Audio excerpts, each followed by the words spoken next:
మొదటి అధ్యాయము 10వ వచనము. అక్కడ అందుచేత 9-12 వరకు కలిసి ఉంటే చదువుదాం. ఈ సంగతి వినిన నాటి నుండి మేమును మీ నిమిత్తము ప్రార్థన చేయుట మానక, మీరు సంపూర్ణ జ్ఞానమును ఆత్మ సంబంధమైన వివేకమును గలవారును, ఆయన చిత్తమును పూర్ణముగా గ్రహించిన వారునై ప్రతి సత్కార్యములో సఫలులగుచు, దేవుని విషయమైన జ్ఞానమందు అభివృద్ధి పొందుచు, అన్ని విషయములలో ప్రభువును సంతోషపెట్టునట్లు ఆయనకు తగినట్టుగా నడుచుకొనవలననియు, ఆనందముతో కూడిన పూర్ణమైన ఓర్పును దీర్ఘశాంతమును కనపరుచునట్లు ఆయన మహిమ శక్తిని బట్టి సంపూర్ణ బలముతో బలపరచబడవలననియు, తేజోవాసులైన పరిశుద్ధుల స్వాస్థ్యములో పాలివారమగుటకు మనలను పాత్రులనుగా చేసిన తండ్రికి మీరు కృతజ్ఞతాస్తుతులు చెల్లింపవలననియు దేవుని బతిమాలుచున్నాము. ఆమేన్. మరొక మాట, ఎఫెసీయులకు రాసినటువంటి పత్రిక 6వ అధ్యాయము 6వ వచనాన్ని ఒక్కమారు చదువుకొని వాక్యం దగ్గరికి వెళ్దాం. మనుష్యులను సంతోషపెట్టువారు చేయునట్లు కంటికి కనబడుటకే కాక క్రీస్తు దాసులమని ఎరిగి దేవుని చిత్తమును మనఃపూర్వకముగా జరిగించుచు. ఆమేన్. హల్లెలూయా. చదవబడినటువంటి వాక్య భాగములు కొద్ది నిమిషాలు ధ్యానించడానికి ముందుకు వెళ్దాం.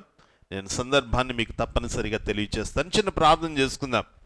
దేవుడు మనతో మాట్లాడాలని ఆశ కలిగిన ప్రాణముగా మనం ముందుకు వెళ్దాం. దేవుని వాక్యం చెప్తుంది కదా, ఆశపడే ప్రాణాన్ని ఆయన నిర్లక్ష్యము చేసే దేవుడు అన్నవారు గట్టిగా హల్లెలూయా చెబుతూ ప్రార్థనకు వెళ్ళండి. ఆయన నిర్లక్ష్యము చేసేవాడు కాదు, తృప్తిపరిచేవాడు అన్నటువంటి వారు నాతో ప్రార్థనలు ఏకీవించవచ్చు. ప్రార్థన చేసుకుందాం. ఆయన తృప్తిపరిచే దేవుడు. నీవేదైనా ఆశపడితే దాన్ని తృప్తిపరిచే దేవుడు కనుక ఆశపడే ప్రాణాన్ని తృప్తిపరిచే దేవుని దగ్గరకు మనం చిన్న ప్రార్థనతో వెళ్ళడానికి ప్రయత్నం చేద్దాం. స్తోత్రం తండ్రి, మీకు వందనాలు. Praise the Lord. Hallelujah.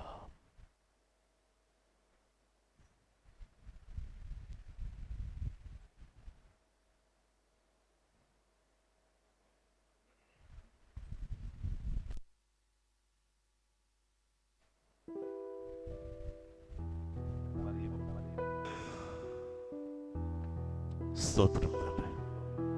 Praise the Lord. Hallelujah. సమయమింక రాలేదని సరిపెట్టుకొంటివా, లోకాశలతో నీవు కనులు మోసుకొంటివా. సమయమింక రాలేదని సరిపెట్టుకొంటివా, లోకాశలతో నీవు కనులు మోసుకొంటివా. దుర్దినములు రాకముందే కనులు తెరచుకో, సృష్టికర్తను నీవు శరణు వేడుకో. దుర్దినములు రాకముందే కనులు తెరుచుకో, నీ సృష్టికర్తను నీవు శరణు వేడుకో. నా యేసుని రాకడలో ఎత్తబడే వానిగా నీ ఉండుమా. నా యేసుని రాకడలో ఎత్తబడే వానిగా నీ ఉండుమా. కడవరి కాలం అంత్యదినములు నా యేసుని రాకడ సమయం. కడవరి కాలం అంత్యదినములు నా యేసుని రాకడ సమయం. సిద్ధపడితివా నరుడా, సిద్ధపడుదువా, నా యేసుని రాకడలో ఎత్తబడుదువా. సిద్ధపడితివా నరుడా, సిద్ధపడుదువా, నా యేసుని రాకడలో ఎత్తబడుదువా. కాలము అంత్యదినములు నా యేసుని రాకడ సమయము. కడవరి కాలం అంత్యదినములు నా యేసుని రాకడ సమయం. కృపగలిగిన తండ్రి, గొప్పదైవ మీకు వందనాలు తండ్రి. దినములు చెడ్డవి గనుక సమయమును పోనేపక సద్వినియోగం చేసుకునేమని, అజ్ఞానుల వలె కాక జ్ఞానుల వలె నడుచుకునమని నీ వాక్యము సెలవిస్తూ ఉండగా, అయా తండ్రి ఇంకా మా కన్నులు గుడ్డితనానికి, మా జ్ఞానం అజ్ఞానంలోనికి వెళ్ళిపోతూ ఉందేమో ప్రభా. ఈరోజు నీవు మాట్లాడుతూ ఉండగా నీ మాటలను గ్రహించడానికి, వాటిని అనుసరించి జీవించడానికి, నీ రాకడ ఆలస్యమైతే నిన్ను మహిమపరచడానికి, నిన్ను ఈ లోకానికి చూపించడానికి సామర్థ్యము గలవారిగా మలచి స్థిరపరచమని, నీ రాకడలో ఎత్తబడే వారిగా మేము ఉండడానికి సహాయం దయచేయమని ఈ చిన్ని ప్రార్థన మీ అమూల్యమైన పాద సన్నిధిని చేర్చుకుంటూ, నీ దీనదాసుని నన్ను నీ సిలువు చాటును మరుగుపరిచి నీ ఆత్మతో మీరే మమ్మలను దర్శించి మాతో మాట్లాడమని యేసు నామంలో ఈ చిన్ని ప్రార్థన అడిగి వేడుకుంటున్నాము తండ్రి. ఆమేన్. హల్లెలూయా. చదవబడినటువంటి వాక్య భాగమును గురించి మనం కొద్ది నిమిషాలు ధ్యానించే ముందు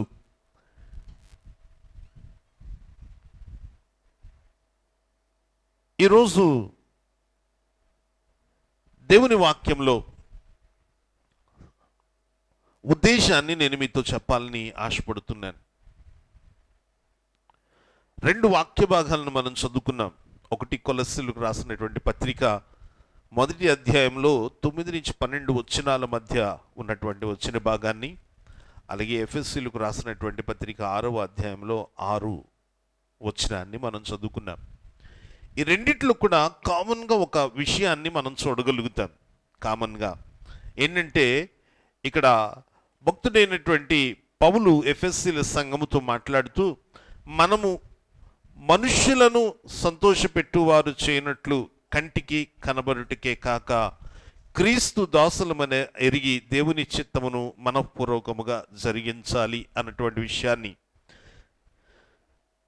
మనుష్యులను సంతోషపెట్టువారు అన్న మాటను మనం చూస్తూ ఉన్నాం.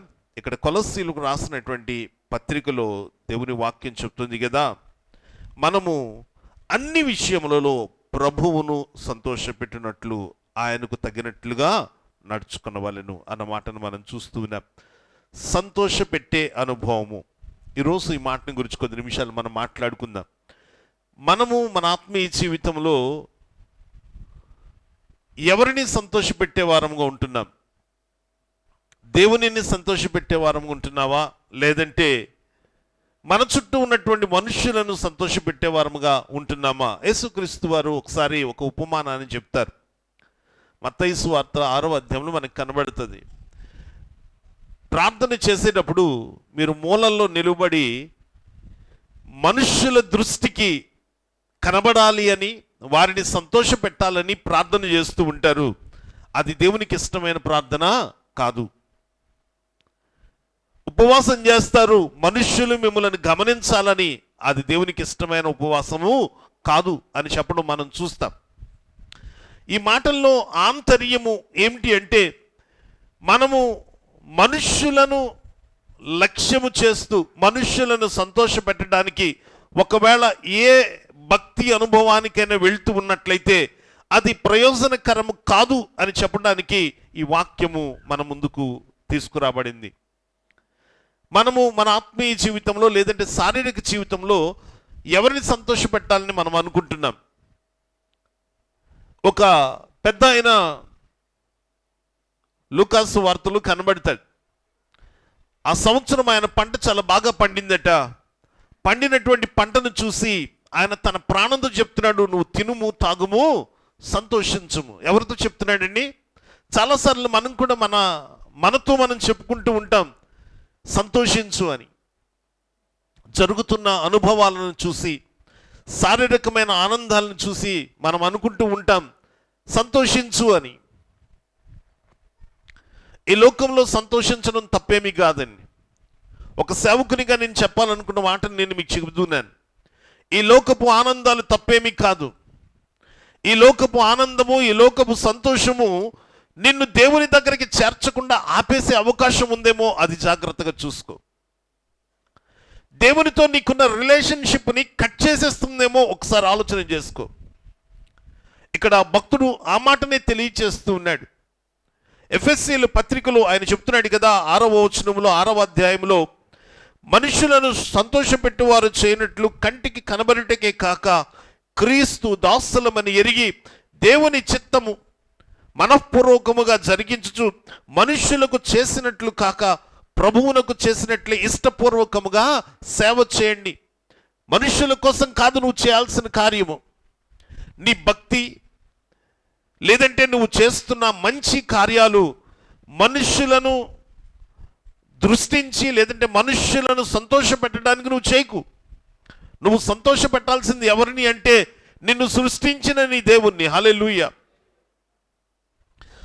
మనం ఒక ఇంట్లో ఉంటున్నాం, మన తల్లిదండ్రులకు ఆహారం పెట్టకుండా బయట ఉన్న వారు ఎవరెవరికో అన్నదానం చేస్తున్నాం అనుకోండి, చూస్తున్న వాళ్ళందరూ మనల్ని మెచ్చుకోవచ్చు. ఎప్పుడు మనం ఎవరమో మనం ఏంటో తెలియనప్పుడు మెచ్చుకుంటారు. అదే మన తల్లిదండ్రులు బయటికి వెళ్ళి వీడు బయట ఉన్న వాళ్ళందరికీ పంచి పెడుతున్నాడండి, ఇంట్లో ఉన్న వాళ్ళకి అన్నం పెట్టట్లేదు అన్నారు అనుకోండి, ఆ రోజు వాళ్ళందరూ మనల్ని మెచ్చుకుంటారా? మనల్ని మంచిగా చూస్తారా?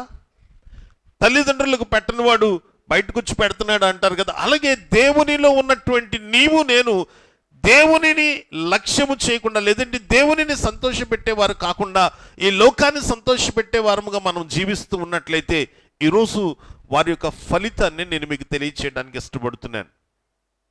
బైబిల్ గ్రంథంలో అలాంటి వృత్తాంతాలు చాలా కనబడుతూ ఉంటాయి. అలాంటి విషయాలు మనకి చాలా కనబడుతూ ఉంటాయి. అందులో ఒకే ఒక్క విషయాన్ని నేను మీకు జ్ఞాపకం చేస్తాను. దేవుడు ఎప్పుడు మనల్ని మర్చిపోయేవాడు కాదు. ఇందాక అపర్ణమ్మ గారు నిలువబడి చెప్తున్నారు, ప్రతి విషయంలో ఆయన మనల్ని జ్ఞాపకం చేసుకునేవాడు.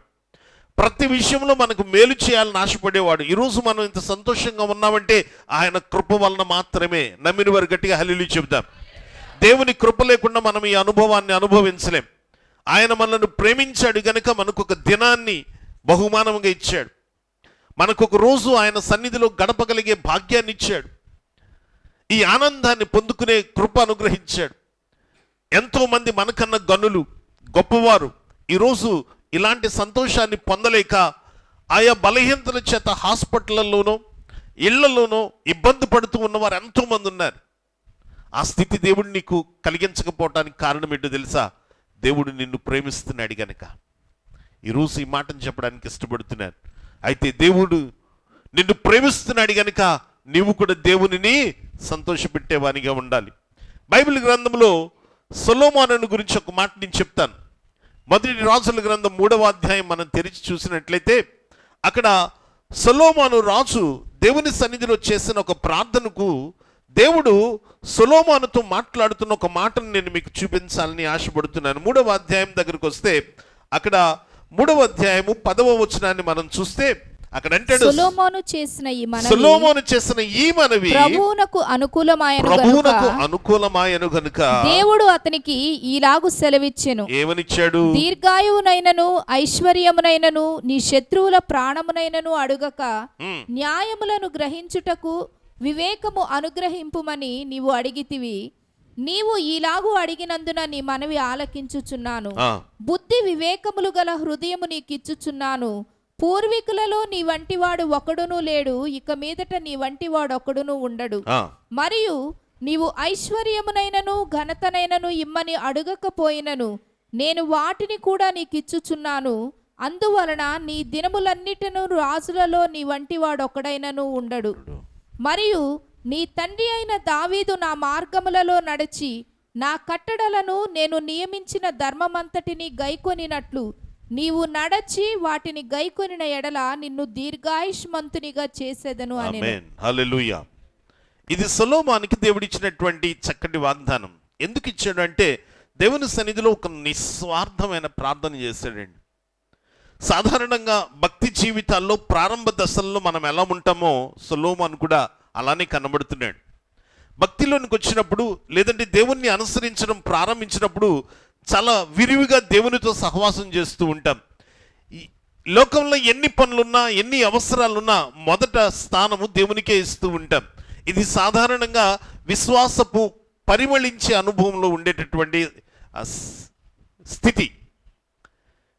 దేవుని వాక్యం చెప్తుంది, నువ్వు ఈరోజు ఏ స్థితిలో ఉన్నావో గడిచే కొలది ఇంకా అభివృద్ధి పొందేవానిగా ఉండాలి, కానీ ఇంకా దిగజారిపోయేవానిగా ఉండటానికి వీల్లేదు. నువ్వు భక్తిలోనికి వచ్చినప్పుడు ఒక మంచి స్థితిలో దేవునితో సహవాసం చేస్తున్నావు. ఆ రోజుకు 2 గంటలు ప్రార్థన చేస్తావు, గంట కాలం వాక్యం చదువుతున్నావు. రానున్న కాలంలో భక్తి పెరిగే కొలది నీ బైబిల్ చదివే సమయము, దేవునితో ప్రార్థనలో ఉండే సమయం తగ్గిపోకూడదు. ఈరోజు గంట, రేపు 2 గంటలు చదవాలి. ఈరోజు 2 గంటల ప్రార్థన, రేపు 3 గంటల ప్రార్థనకు నువ్వు ఎదగాలి. ఇది సాధారణంగా జరగాల్సిన విషయం. కానీ భక్తిలో ఏం జరుగుతుందంటే, మనము భక్తిలో ఎదిగే కొలది మనం డిగ్రీలు పుచ్చుకున్నట్లు ఫీల్ అయ్యి, చాలులే రోజు 2 గంటల ప్రార్థన దేవుడు ఎక్కువ ఆలకించేస్తున్నాడు, దేవుణ్ణి నేను విసిగిస్తున్నానేమో అని చెప్పి తగ్గించేసుకుంటూ ఉంటాం. గంట చదివే వాక్యాన్ని అరగంటకు మార్చేసుకుంటూ ఉంటాం. ఏంటంటే, నేను ఎదిగాను బ్రదర్, ఈ అనుభవాలు ఒకవేళ మనలో ఉన్నాయేమో. నువ్వు దేవునిని సంతోషపెట్టేవానిగా ఉండాలి అంటే దేవుని సహవాసంలో ఇంకా నువ్వు పెరిగేవానిగా ఉండాలి. ఇక్కడ సొలొమోను నేను ఎందుకు జ్ఞాపకం చేశానంటే, ఒక ప్రార్థన చేశాడు, నిస్వార్థమైన ప్రార్థన. ఆ ప్రార్థనకు దేవుడు మెచ్చుకొని ఈ భూమి మీద ఎవరికి ఇవ్వనటువంటి సామర్థ్యము కలిగిన గొప్ప ఆశీర్వాదాన్ని సొలొమోనుకి ఇచ్చాడు. ఏంటి ఆశీర్వాదము? నీ వంటి జ్ఞానవంతుని ఈ భూమి మీద ఎవరు ఉండడు అనే గొప్ప వాగ్దానం పొందుకున్నాడు. అంతేకాదు, నీ వంటి ధనవంతుడు నీ ముందు కానీ నీ తర్వాత కానీ ఎవరికి ఇవ్వను, ఉండరు అన్నటువంటి వాగ్దానం. ఈ వాగ్దానం వింటున్నారు కదా, చాలా గొప్ప వాగ్దానం. ఈ రోజు కూడా భూమి మీద ధనవంతులు, మొదటి స్థానంలో ఉన్నటువంటి ధనవంతులను కూడా మనం లెక్కేయచ్చు. సొలొమోను చేసిన ఖర్చులు కొంచెం కూడా వారు చేయలేరు. సొలొమోను జీవన విధానంలో ఆయన ప్రతిరోజు ఒక పూట భోజనం చేసే భోజనము ఆ దేశంలో ఉన్నవారందరికీ సరిపోయే భోజనం. అంతటి వంటకాలు ఆయన వంటశాలలో తయారవుతూ ఉండేవి. అన్ని మాంసాహారపు అనుభవాలు, జీవరాశులు బలవుతూ ఉండేవి. అలాంటి గొప్ప స్థితిని కలిగినటువంటి సొలొమోను 11వ అధ్యాయం దగ్గరకు వచ్చేసరికి, ఈ మాటను నేను ఎందుకు చూపిస్తున్నానంటే, ప్రారంభముగానే ఒక్కసారి చూద్దాం. 11వ అధ్యాయము ప్రారంభ వచనాలు మనం చూస్తే, సొలొమోను ఎదోమీయులు, అమ్మోనీయులు, సీదోనీయులు, హిత్తీయులు అను జనులు మీ హృదయములను తమ దేవతల తట్టు త్రిప్పుదురు గనుక వారితో సహవాసము చేయకూడదనియు వారిని మీతో సహవాసము చేయనీయకూడదనియు యెహోవా ఇశ్రాయేలీలకు సెలవిచ్చి ఉన్నాడు. అయితే రాజైన సొలొమోను ఫరో కుమార్తెను గాక ఆ జనులలో ఇంకా అనేక మంది పరస్త్రీలను మోహించి కామోతురత గలవాడై వారిని ఉంచుకొనుచు వచ్చెను. అతనికి 7,000 మంది రాజకుమార్తెలైన భార్యలను, 700 మంది రాజకుమార్తెలైన భార్యలను, 300 మంది ఉపపత్నులను కలిగి ఉండిరి. అతని భార్యలు అతని హృదయమును త్రిప్పివేసిరి. సొలొమోను వృద్ధుడైనప్పుడు అతని భార్యలు అతని హృదయమును ఇతర దేవతల తట్టు త్రిప్పగా, అతని తండ్రి అయిన దావీదు హృదయము వలె అతని హృదయము దేవుడైన యెహోవా ఎడల యథార్థము కాకపోయెను. సొలొమోను అస్తారోతు అను సీదోనీయుల దేవతను, మిల్కోము అను అమ్మోనీయుల హేయమైన దేవతను అనుసరించి నడిచెను. ఈ ప్రకారము సొలొమోను యెహోవా దృష్టికి చెడు నడత నడిచి తన తండ్రి అయిన దావీదు అనుసరించినట్లు యథార్థ హృదయముతో యెహోవాను అనుసరింపలేదు. ఆమేన్, హల్లెలూయా. ఇప్పుడు ఆలోచన చేయండి. సొలొమోను ప్రారంభంలో దేవుణ్ణి వేడుకున్న ఆ వేడుక, లేదంటే ఆ ప్రార్థన దేవుడు విని, సొలొమోను నీలాంటి ప్రార్థన నేను ఎప్పుడు ఆలకించలేదు కనుక నిన్ను దీవించినట్టుగా నేను ఎవరిని దీవించను అన్నాడు. ఈరోజు ఆ ప్రార్థనతో సంతోషపెట్టినటువంటి అదే సొలొమోను ఈరోజు దేవుణ్ణి ఏం చేస్తున్నాడండి? బాధ పరుస్తున్నాడు. హల్లెలూయా. ఆ రోజు దేవునిని సంతోషపెట్టినటువంటి సొలొమోను ప్రార్థన ఈరోజు లోకాన్ని సంతోషపెట్టే అనుభవానికి వచ్చేసింది. ఈరోజు ఎవరిని సంతోషపెడుతున్నాడు? 700 భార్యలను, 300 ఉపపత్నులను, వారి దేవతా దూతలను ఈ సొలొమోను సంతోషపెడుతున్నాడు. ఈరోజు ఈ మాటను ఎందుకు చెప్తున్నానో తెలుసా? నువ్వు మనుషులను సంతోషపెట్టేవానిగా ఉంటున్నావా?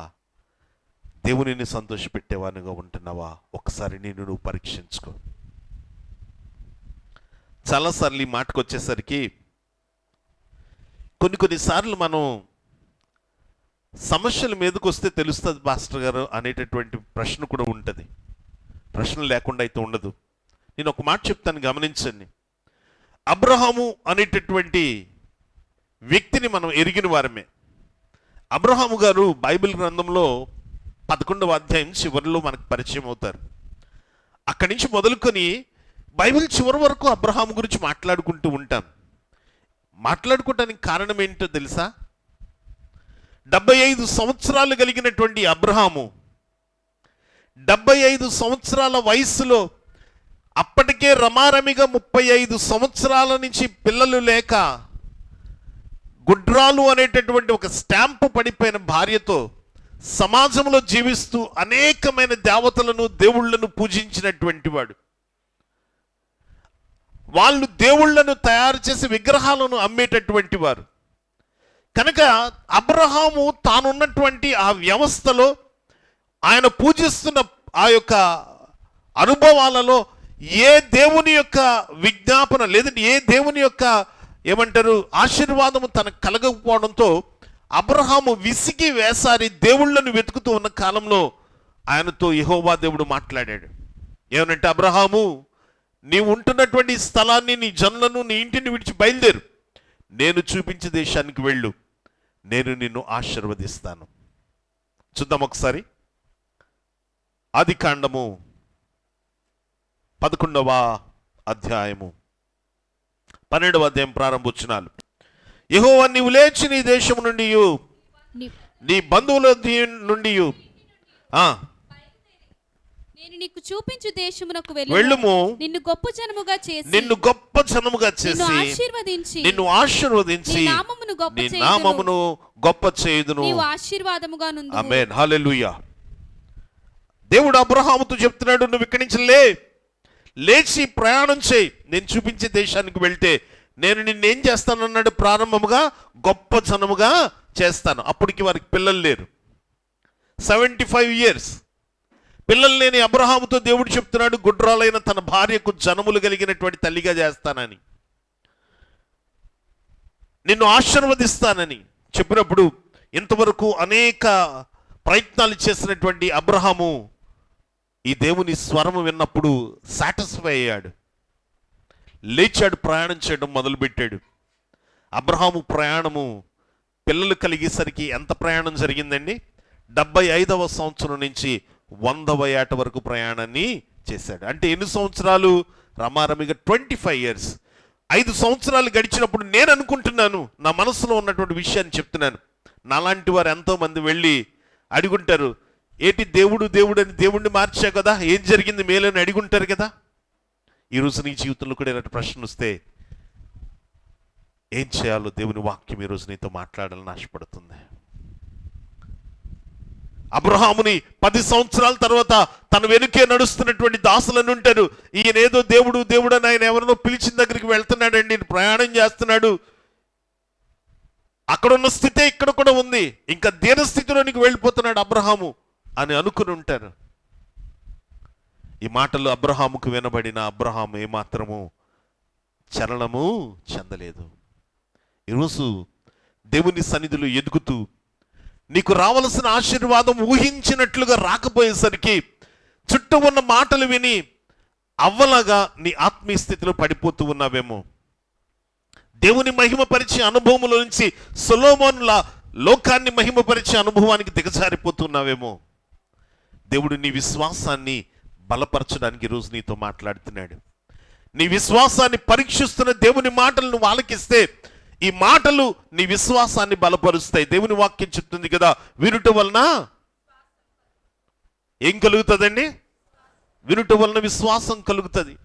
నీ జీవితంలో విశ్వాసం కలగాలని నువ్వు ఆశపడుతున్నట్లయితే అబ్రహాము జీవితాన్ని జ్ఞాపకం చేసుకో. 80 సంవత్సరాలు వచ్చాయి, పిల్లలు లేరు.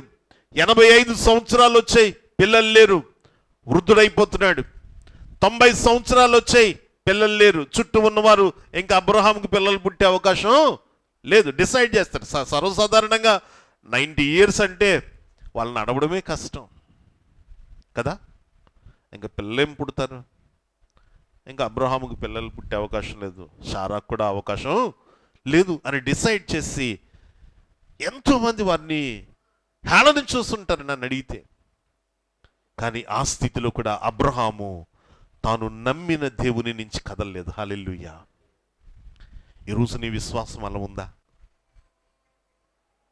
95 ఇయర్స్. అబ్రహాముకి పిల్లలు లేరు. 99వ సంవత్సరం వచ్చింది, అబ్రహాముకి పిల్లలు లేరు. ఆలోచన చేయండి, ఎన్ని అవమానాలు పడి ఉంటాడు. అందులో కొంచెమైనా నీ జీవితంలోనికి అవమానకరమైన అనుభవం రాకముందే నువ్వు దేవుణ్ణి వదిలేసి లోకాన్ని స్తుతించడం మొదలు పెడుతూ ఉన్నావు. చిన్న కష్టం నీ జీవితంలోనికి రాగానే అనవసరంగా ఈ మార్గంలో వెళ్తున్నాను, వదిలేస్తే బాగున్ను అన్న ఆలోచన నీ జీవితంలోనికి వచ్చేస్తూ ఉందేమో. ఒకవేళ ఆలోచన చేయి. ఈరోజు దేవుడు నీతోని నాతోని మాట్లాడాలని ఆశపడుతున్నాడు. విశ్వాసములో పరీక్ష లేకుండా ఉన్నతమైన స్థాయి దొరకదండి. మీరు గమనించారో లేదో, ఉద్యోగం చేస్తున్నటువంటి వారు ప్రమోషన్ రావాలి అంటే వారి జీవితంలో ఒక ఎగ్జామ్ రాయాలి. వాళ్ళ డిపార్ట్మెంట్కి సంబంధించిన ఒక పరీక్ష, లేదంటే వారి డిపార్ట్మెంట్లో ఉన్న అధికారులు వారిని పరీక్షించి వీళ్ళు యోగ్యులు అన్నప్పుడే పైకి ట్రాన్స్ఫర్ చేస్తారు. అలాంటిది ఈ భూమి మీద అత్యున్నతమైన ఆశీర్వాదాన్ని ఇవ్వగలిగే దేవుడు నిన్ను పరీక్షించకుండా నీకు ఆశీర్వాదం ఇచ్చేయాలని, నేనున్న స్థితిలోనే నా భక్తి కొంచెమైనా దేవుడు నేను అడిగినవన్నీ ఇచ్చేయాలని ఒకవేళ నువ్వు ఆశపడుతున్నట్లయితే ఈరోజు ఆ ఆలోచన నువ్వు మార్చుకోవాల్సిన అవసరం ఉంది. అబ్రహాము 99వ ఏట కూడా తన విశ్వాసాన్ని సడలించుకోలేదు. తనను అవమానిస్తున్న వారి యొక్క మాటలను ఆయన ఏమాత్రము లక్ష్య పెట్టలేదు. దేవుని సన్నిధిలో నమ్మకంతో ముందుకు వెళ్ళాడు కనుకే అబ్రహాము దేవుని నమ్మెను, అది అతనికి నీతిగా. ఆ మాట మనం వినడానికి ఎంత వినసొంపుగా ఉందో చూడండి. అబ్రహాము దేవుని నమ్మెను, అది అతని నీతిగా ఎంచబడిన మాట మనం వింటున్నప్పుడు మనకి ఎంత విశ్వాసంలో బలం కలుగుతుందో తెలుసా? ఆ నమ్మకం నీ జీవితంలో ఉండాలి. ఏదో సింపుల్గా 25 ఇయర్స్ గడిపేసాడని మనం అనుకుంటున్నాం, కానీ ప్రతిరోజు ఒక సమస్య, ప్రతిరోజు ఒక శ్రమ, ప్రతిరోజు ఒక వేదన, తన చుట్టూ ఉన్నటువంటి ప్రజలు తనని గుచ్చుతూ ఉంటే ఎక్కడా తన విశ్వాసంలో వెనక్కి వెళ్ళలేదు. ఈరోజు చిన్న చిన్న సమస్యలకే నీ విశ్వాస జీవితంలో నువ్వు వెనక్కి వెళ్ళిపోతున్నావేమో, విసుకుపోతున్నావేమో, దేవునికి దూరం అయిపోవాలని ఆశపడుతున్నావేమో. దేవుడు నీతో మాట్లాడడానికి ఇష్టపడుతున్నాడు. నువ్వు దేవునిని సంతోషపెట్టేవానిగా ఉన్నంతకాలము ఆయన నిన్ను విడిచిపెట్టే దేవుడు కానే కాదు. మనం బైబిల్ గ్రంథంలో సౌలు అనేటటువంటి ఒక రాజును చూస్తాం. ఆయన ఇశ్రాయేలీయులకు మొట్టమొదటి రాజు, బెన్యామీను గోత్ర కర్త. దేవుడు రాజుగా ఎన్నుకున్నాడు. రాజుగా నియమించబడినటువంటి ఆ వ్యక్తిని దేవుడు సమూయేలుతో చెప్తాడు, నువ్వు వెళ్ళి అభిషేకించు అని. అభిషేకించి దేవుని చేత అభిషేకింపబడిన రాజుగా ఉన్నటువంటి సౌలుకి దేవుడు కొన్ని విషయాలు చెప్తాడు.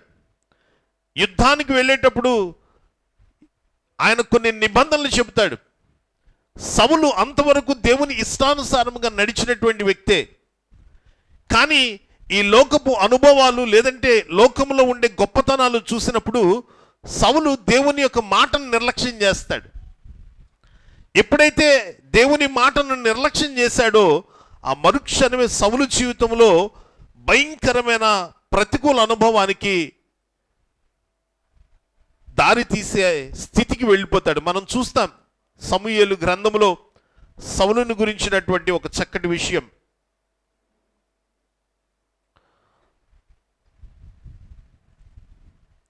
సౌలు రాజుగా ఎన్నిక చేయబడిన తరువాత దేవునికి విరుద్ధమైన అనుభవము చేత ఎవరైతే ఆయనను ఎన్నిక చేశారో ఆ ప్రవక్త చేతనే శాపకరమైన వచనాలు వినటానికి సిద్ధపరచబడ్డాడు. ఒకసారి మనం చూద్దాం 15వ అధ్యాయము 1 సమూయేలు గ్రంథం.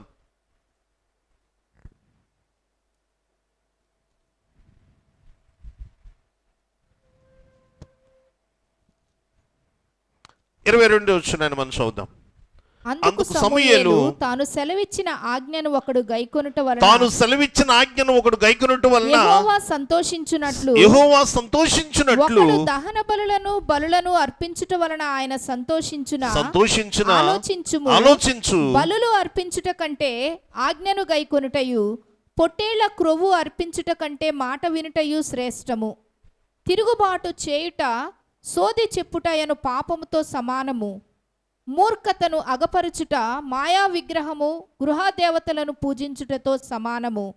యెహోవా ఆజ్ఞను నీవు విసర్జించితివి గనుక నీవు రాజుగా ఉండకుండా ఆయన నిన్ను విసర్జించెననగా. ఆమేన్, హల్లెలూయా.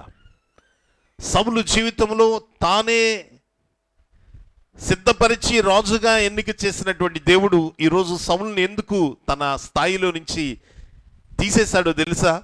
ఎవరిని సంతోషపెట్టేవానిగా ఉన్నాడు? లోకాన్ని సంతోషపెట్టేవానిగా ఉన్నాడు. ఇక్కడ చెప్తున్నాడు కదా, ఆయన మాటలు విని వాటిని అనుసరించడం కాకుండా బలులు అర్పించడం అనేది దేవునికి ఇష్టమైనది కాదు. ఆజ్ఞను నువ్వు పాటించడమే దేవుడికి ఇష్టమైన బలియాగం. దేవుని వాక్యం చెప్తుంది కదా, మాట వినుట శ్రేష్టము. చాలాసార్లు ఆజ్ఞను దాటి దేవునికి ఇంకా ఇష్టమైన పని చేస్తున్నాం అనుకుంటారు. సౌలు చేసినటువంటి పని ఏంటో తెలుసా? ఏ రాజ్యం అయితే నువ్వు జయిస్తున్నావో అందులో నువ్వేది తీసుకోకు, అన్నిటినీ అగ్ని చేత కాల్చేయమంటాడు దేవుడు. కానీ సౌలు ఆ దేశంలో నుంచి శ్రేష్టమైన పశువులు బాగున్నాయి, బలర్పించడానికి బాగుంటాయని స్వార్థపూరితమైన ఆలోచనతో దేవుని మాటను నిర్లక్ష్యం చేసి తెచ్చుకుంటాడు. వెంటనే దేవుడు సమూయేలుతో చెప్తాడు, నువ్వు వెళ్ళు, సౌలు చేసిన పని మంచిది కాదు మాట్లాడమంటే. నేను సౌలుని రాజుగా నియమించినందుకు నేను సంతాపపడుతున్నానని చెప్పినప్పుడు సమూయేలు వెళ్ళి ఆ సౌలుతో మాట్లాడుతున్న మాటలు ఈరోజు మనం ముందు ఉంచబడ్డాయి. ఈ మాట నేను ఎందుకు జ్ఞాపకం చేస్తున్నానంటే, దేవుని సన్నిధిలో దేవుని చేతుల క్రింద ఆశీర్వదించబడుతున్న నీవు నేను ఆయనను సంతోషపెట్టే వారిగా ఉండాలని దేవుడు ఆశపడుతున్నాడు. ఆయనకి ఇష్టమైన వారిగా జీవించాలని ఆయన ఆశపడుతున్నాడు. ఆయన ఆజ్ఞలను అనుసరించి జీవించే వారిగా ఉండాలని ఆయన ఆశపడుతున్నాడు. అందుకే మనల్ని ఆశీర్వదిస్తున్నాడు. మనం ఈరోజు ఒక మంచి స్థితిలో ఉన్నామంటే నీ చుట్టూ ఉన్న వారికన్నా నీవు నేనేం గొప్ప వాళ్ళం కాదు. గమనించండి, నీకన్నా చదువుకున్న వాళ్ళు ఉండొచ్చు, నీకన్నా ధనవంతులు ఉండొచ్చు, నీకన్నా పెద్ద కుటుంబాల్లో ఉన్నటువంటి వారు ఉండొచ్చు. వారందరికన్నా ఈరోజు నిన్ను నన్ను దేవుడు ఒక మంచి స్థితిలో ఎందుకు ఉంచాడో తెలుసా? కేవలము ఆయనను ఎన్నుకొని ఆయన చేతుల క్రింద ఉన్నావు గనుకనే. ఈరోజు ఆయనను ఎన్నుకొని ఆయన చేతుల క్రింద ఉన్న నువ్వు నేను ఆయనను సంతోషపెట్టకుండా లోకాన్ని సంతోషపెట్టడానికి లోకం వైపు ఒకవేళ తిరుగుతూ ఉన్నట్లయితే నీ మనస్సును మార్చుకో. దేవుని వాక్యం చెప్తుంది ఇక్కడ ఖచ్చితంగా ఆయన మాట్లాడుతున్నటువంటి మాట నేను మీకు చెప్తున్నాను. తాను సెలవిచ్చిన ఆజ్ఞను ఒకడు గైకొనటం వలన యెహోవా సంతోషించున్నట్లు ఒకడు దహన బలులను అర్పించటం వలన ఆయన సంతోషించున. ఆయన ఆజ్ఞ అవలంబించిన వారి పట్ల దేవుడు ఏ ఇష్టాన్ని కలిగి ఉంటాడో, ఏ సంతోషాన్ని కలిగి ఉంటాడో, ఆ సంతోషం నువ్వు లోకంలో డబ్బు సంపాదించి తీసుకుని వచ్చి బలులు అర్పిస్తే దానివల్ల ప్రయోజనము ఉండదు. ఎందుకో తెలుసా? అది దేవునికి ఇష్టం లేనిది. చాలాసార్లు ఇష్టము లేని అనుభవాలను తీసుకొచ్చి దేవుని దగ్గర పెట్టి దానితో దేవుణ్ణి సంతోషపరచాలని ఆశపడుతూ ఉంటారు. ఒక మాటను ఎగ్జాంపుల్గా మీకు అర్థమవడానికి చెప్తాను. తల్లిదండ్రులు పిల్లల ఆశీర్వాదాన్ని కోరుకుంటారు. వారు మంచి స్థితిలో ఉండాలని ఎప్పుడు ఆశపడతారు. అలా ఉన్నటువంటి తల్లిదండ్రులు పిల్లలు ఎదిగిన తరువాత వారి నుంచి కోరుకునేవి ఎలా ఉంటాయో ఒక మాటలో చెప్తారు. ఒక తల్లిదండ్రులు పిల్లలు మంచిగా చదువుకొని ఫారెన్ వెళ్ళి ఉద్యోగం చేయాలని ఆశపడినటువంటి వాళ్ళు, ఫారెన్ వెళ్ళినటువంటి కొడుకు ఎప్పటికీ రావట్లేదట. అక్కడి నుంచే వాట్సాప్లో మాట్లాడుతున్నాడట, అక్కడి నుంచే ఇన్స్ట్రక్షన్స్ ఇస్తున్నాడట. బాగోకపోతే అమ్మ మందులు వేసుకున్నావా, డబ్బులు పంపించాను మందులు కొనుక్కున్నావా అంటున్నాడట. తల్లిదండ్రులు చూసి చూసి ఒకరోజు అడిగారట, బాబు నువ్వు రావా అంటే, నేను రాలేను, మీకు ఎంత కావాలంటే అంత పంపిస్తానన్నారట. ఎంత కావాలంటే అంత పంపిస్తాను. ఆ తల్లిదండ్రులు చెప్పారట, అయ్యా నువ్వు పంపించకపోయినా పర్లేదు, నువ్వు మాతో ఉంటే చాలు. ఆమేన్, హల్లెలూయా. నీ దేవుడు కూడా నీ నుంచి కోరుకునేది అదే. నిన్ను ఉన్నతమైన స్థాయిలో పెట్టినప్పుడు నువ్వు దేవునికి దూరం అయిపోతున్నావు అనిపిస్తే ఆయన నిర్ణయం కూడా అలానే తీసుకుంటాడు. నువ్వు పంపించకపోయినా పర్వాలేదు, నువ్వు నాతో ఉండాలి ఆయన ఆశపడితే సౌలు తన రాజ్యపు అధికారాన్ని పోగొట్టుకున్నట్లుగా మనం కూడా మనకు ఇవ్వబడిన ఆశీర్వాదాన్ని పోగొట్టుకుంటాం. సొలొమోను దేవునికి దూరం అయిపోయినట్లుగా మనం కూడా ఆయన ఆశీర్వాదాలకు దూరం అయిపోతాం. ఈరోజు హెచ్చరికగా ఈ మాటను చెప్తున్నాను. నువ్వు ఒకవేళ దేవుని ఆశీర్వాదంతో, దేవుని ఉన్నతమైన కృపలో ఈరోజు మంచి స్థితిలో ఉన్నావా? దేవునిని సంతోషపెట్టేవానిగా ఉండగలుగుతున్నావా? నీ స్థితిని మారకుండా జాగ్రత్త పడు. ఒకవేళ ఒకప్పుడు దేవునిని సంతోషపెట్టేవానిగా ఉంటూ ఈరోజు లోకపు బిజీలో పడి దేవుని దగ్గరికి రాలేనంత ఇబ్బందిగా ఉంటే నీ స్థితిని నువ్వు మార్చుకోవడానికి ప్రయత్నం చేయి. లేదంటే సొలొమోనుతో దేవుడు మాట్లాడినట్లుగా నీతో కూడా మాట్లాడాల్సిన అవసరం వస్తుంది. ఆ మాటను నేను వినిపించి చివరిగా ఈ వాక్యాన్ని నేను ముగిస్తాను. సొలొమోనుతో దేవుడు మాట్లాడిన మాట ఏంటో తెలుసా? మొదటి రాజుల గ్రంథంలోకి వద్దామా? మొదటి రాజుల గ్రంథము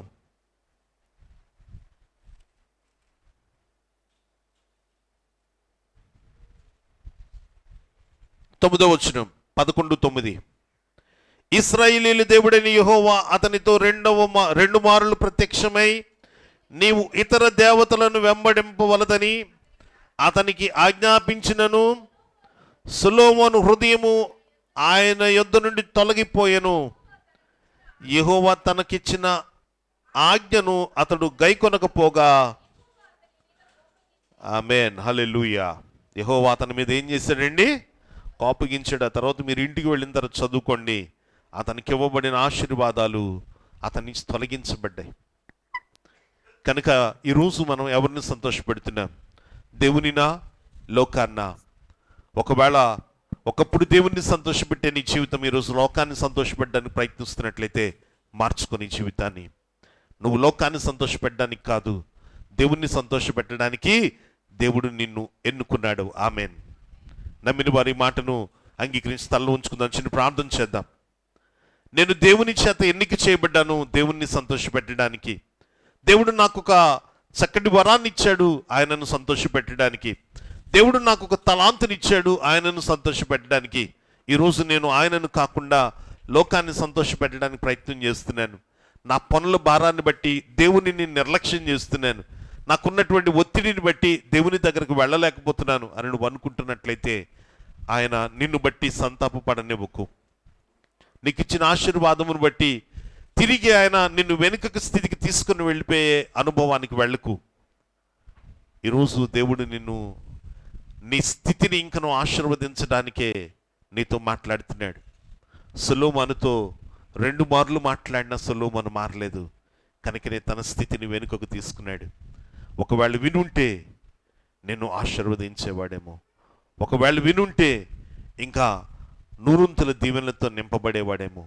ఈరోజు వినని సొలొమోను వల్లే ఉండకుండా వినే అబ్రహాము వల్ల మన హృదయాన్ని మార్చుకుందాం. అబ్రహాములా మనం ఆయన వైపు చూస్తూ దేవుడు నా పక్షంగా ఏం చేస్తున్నాడో అది నా మేలు కొరకే అన్నటువంటి ఆలోచనతో ఆయన సన్నిధిలోనికి వెళ్దాం. ఈరోజు ఈ తీర్మానం నీ జీవితంలో ఉంటే దేవుడు తప్పనిసరిగా నిన్ను ఆశీర్వదిస్తాడు. ఒకవేళ ఈరోజు నీ ఆశీర్వాదాలు ఆగిపోయేమో, నీకు రావాల్సిన దీవెనలు ఆటంకపరచబడుతున్నాయేమో, ఒకవేళ అలాంటి అనుభవం ఒకవేళ నీ జీవితంలో ఉంటే ఈరోజు గమనించు. నీ ఉద్యోగంలో నిన్ను ఆటంకపరిచేవారు పెరిగారా? లేదు నీ చదువులో, నువ్వు పనిచేస్తున్న స్థలంలో, నువ్వు వెళ్తున్న మార్గంలో నిన్ను ఆటంకపరిచేవారు పెరిగారా? ఒకవేళ ఆ స్థితి ఒకవేళ నీకు కనబడితే జ్ఞాపకం ఉంచుకో, దేవుడు నీతో మాట్లాడుతున్నాడు. నీవు మొదట స్థితిని మర్చిపోయావు. దేవునిని సంతోషపెట్టేవానిగా ఉండలేకపోతున్నావు. ఒకప్పుడు నిత్యము దేవునిని సంతోషపెట్టేవానిగా ఉన్న నువ్వు ఈరోజు నిన్ను నువ్వు సంతోషపెట్టుకోవటానికి, నీ కుటుంబాన్ని సంతోషపెట్టడానికి, మనుషులను సంతోషపరచడానికి నువ్వు ప్రయత్నం చేస్తున్నావేమో. ఒకవేళ ఆ ప్రయత్నాలు నీ జీవితంలో ఉంటే మార్చుకోకపోతే నీ స్థితి తిరిగి వెనుకకి వెళ్ళిపోయే అవకాశం ఉంది. నీవు కలిగినవన్నీ పోగొట్టుకునే అవకాశం ఉంది. అడుగుదాం దేవుని, అయ్యా ఈరోజు ఒకవేళ నేను నిన్ను సంతోషపెట్టేవానిగా కాకుండా లోకాన్ని సంతోషపెట్టేవానిగా ఉంటే నన్ను తిరిగి నిన్ను సంతోషపెట్టగలిగే సామర్థ్యంతో నింపు ప్రభువా అని మనం అడుగుదాం.